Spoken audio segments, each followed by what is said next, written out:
abote kahanane uripku kudu nandang loro dipandang sesisih mata yen takdire kudu dikuat-kuatke aku mung wong sepele kudu kuat atine kadang pengin ngeluh nalika kentekan eluh kodrate manungsa kuwi pancen beda-beda dedel duwe lati nampa kasunyatan iki kudu tatambani kanggo njalani uripku iki jujur sedih uripku kaya mangkene suki waras durung tau tak rasake urip dhewe tresno ra ono sing gape kudu sabar mung dianggep wong sepele laku kadang kesandung ora ono sing nulung tangisane ngati ra iso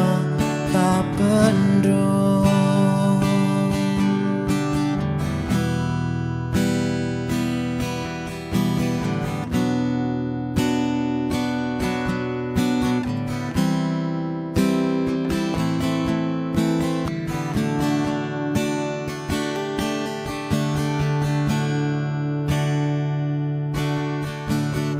yen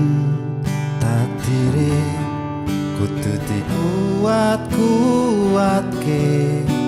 aku mung wong sepele kudu kuat atine kadang pengin ngeluh nalika kentekan eluh kodrate manungsa pancen beda-beda dedel duwe lati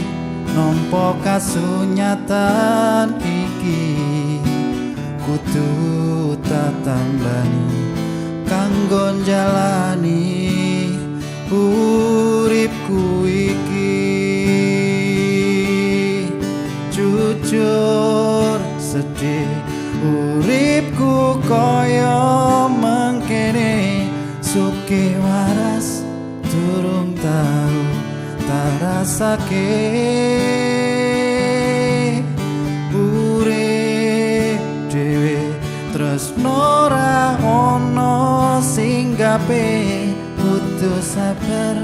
mung dianggep wong sepele laku kadang kesandung ora ono sing nulung tangisane ngati ra bisa tak bendung laku kadang kesandung ora bisa sing nulung tangisane